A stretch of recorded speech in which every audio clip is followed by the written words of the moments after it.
ഇറാന്റെ സുരക്ഷാ മേധാവി supreme national security council secretary Ali ലാരിജാനിയെ ഒരു മിസൈൽ ആക്രമണത്തിലൂടെ കൊലപ്പെടുത്തിയെന്നാണ് ഇസ്രായേൽ ഇപ്പോൾ അവകാശപ്പെടുന്നത്. ഇറാനിലെ അതിശക്തനായ ഉദ്യോഗസ്ഥനായ ലാരിജാനിയെ ഇസ്രായേൽ ലക്ഷ്യമിട്ടെന്ന് റിപ്പോർട്ടുകൾ നേരത്തെ പുറത്തു വന്നിരുന്നു. അതിന് പിന്നാലെ ഇന്ന് പുലർച്ചെ ഇസ്രായേൽ നടത്തിയ ആക്രമണങ്ങൾ പ്രധാനമായും ലക്ഷ്യം വെച്ചത് ലാരിജാനിയെ ആണെന്നും അദ്ദേഹത്തെ കൊലപ്പെടുത്തിയെന്നും ഇസ്രായേൽ മാധ്യമങ്ങൾ റിപ്പോർട്ട് ചെയ്തു. അതേസമയം ഇത് സംബന്ധിച്ച സ്ഥിരീകരണം വന്നിട്ടില്ലെങ്കിലും അദ്ദേഹത്തിന് ഇസ്രായേൽ ആക്രമണത്തിൽ ഗുരുതരമായി പരിക്കുകൾ ഏറ്റതായി റിപ്പോർട്ടുകളുണ്ട്. ചൊവ്വാഴ്ച, അതായത് ഇന്ന് ഉച്ചവരെ ഇറാനിയൻ സ്റ്റേറ്റ് മീഡിയ ലാരിജാനിയുടെ നിലയെക്കുറിച്ച് ഒരു ഔദ്യോഗിക പ്രസ്താവന പുറപ്പെടുവിച്ചിട്ടില്ല. ഇറാന്റെ സൈനിക നേതൃത്വത്തിലെ ഏറ്റവും നിർണായക വ്യക്തിയാണ് അലി ലാരിജാനി. ഇറാൻ പരമോന്നത നേതാവ് അയത്തുള്ള ഖമനയുടെ കൊലപാതകത്തെ തുടർന്ന് രാജ്യത്തിന്റെ സുരക്ഷയുടെ നേതൃത്വം ലാരിജാനിയുടെ കൈകളിലായിരുന്നു. പുതിയ സുരക്ഷാ മേധാവിയെ ലക്ഷ്യം വെച്ചുള്ള ഈ ആക്രമണം ഇറാന് കനത്ത തിരിച്ചടിയാണ്. ഇറാനിലെ മിസൈൽ നിർമ്മാണ കേന്ദ്രങ്ങളും സൈനിക സ്ഥാപനങ്ങളും ലക്ഷ്യമിട്ട് ടെഹ്റാനിലും ഷിറാസ്, തബ്രീസ് നഗരങ്ങളിലും ഒരേ സമയം വ്യോമ ആക്രമണം നടത്തിയെന്നാണ്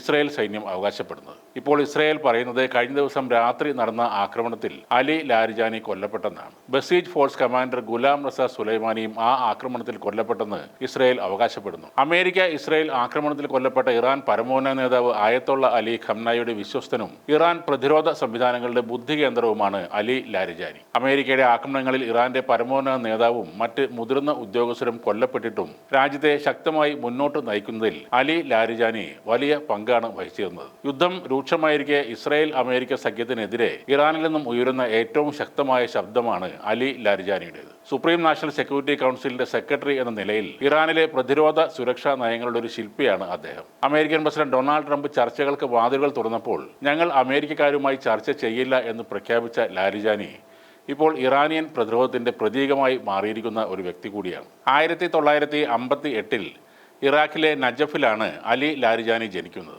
ഒരു പ്രമുഖ മതപണ്ഡിതന്റെ മകനാണ് അദ്ദേഹം. എന്നാൽ ആ മതപഠനത്തോടൊപ്പം തന്നെ തത്വചിന്തയിലും ശാസ്ത്ര വിഷയങ്ങളിലും അദ്ദേഹം അഗാധമായ അറിവ് നേടിയിട്ടുണ്ട്. ഇമ്മാനുവൽ കാന്റ്, ദെക്കാർത്തെ തുടങ്ങിയ ദാർശനികരെ കുറിച്ച് അദ്ദേഹം പുസ്തകങ്ങളും എഴുതിയിട്ടുണ്ട്. 1979 ഇസ്ലാമിക വിപ്ലവ ശേഷം റവല്യൂഷണറി ഗാർഡ് കോർപ്സിലും പിന്നീട് സാംസ്കാരിക മന്ത്രിയായും ദീർഘകാലം പാർലമെന്റ് സ്പീക്കറായും അദ്ദേഹം പ്രവർത്തനം അനുഷ്ഠിച്ചിട്ടുണ്ട്. 2015 അമേരിക്കയുമായി ഇറാൻ ഒപ്പുവെച്ച ചരിത്രപരമായ ആണവ കരാർ യാഥാർത്ഥ്യമാക്കുന്നതിൽ അലി ലാരിജാനിയുടെ പങ്ക് വളരെ വലുതായിരുന്നു. അന്ന് പാർലമെന്റ് സ്പീക്കറായിരുന്ന അദ്ദേഹം കരാറിന് ആവശ്യമായ നിയമപരമായ പിന്തുണ ഉറപ്പുവരുത്താൻ മുൻകൈയെടുത്തിരുന്നു. ചർച്ചകളിലൂടെ പ്രശ്നങ്ങൾ പരിഹരിക്കാൻ വിശ്വസിച്ചിരുന്ന ഒരു വ്യക്തിയായിരുന്നു അദ്ദേഹം. എന്നാൽ മാറിയ യുദ്ധ സാഹചര്യത്തിൽ അദ്ദേഹത്തിന്റെ നയങ്ങൾ കൂടുതൽ കർക്കശമായി മാറുകയായിരുന്നു. ഇസ്രായേലും അമേരിക്കയും ചേർന്ന് ഇറാന് നേരെ നടത്തിയ ആക്രമണത്തിൽ പരമോന്നത നേതാവ് അയത്തുള്ള അലി ഖമനയെ കൊല്ലപ്പെട്ടതോടെ കാര്യങ്ങൾ ആകെ മാറിമറിഞ്ഞിരിക്കുകയാണ്. രാജ്യം വലിയൊരു അനിശ്ചിതതയിലൂടെയാണ് ഈ പ്രതിസന്ധി ഘട്ടത്തിൽ കടന്നു പോകുന്നത്. ഇറാൻ തകർന്നു പോകാതെ പിടിച്ചു നിർത്താനും ഭരണകൂടത്തിന്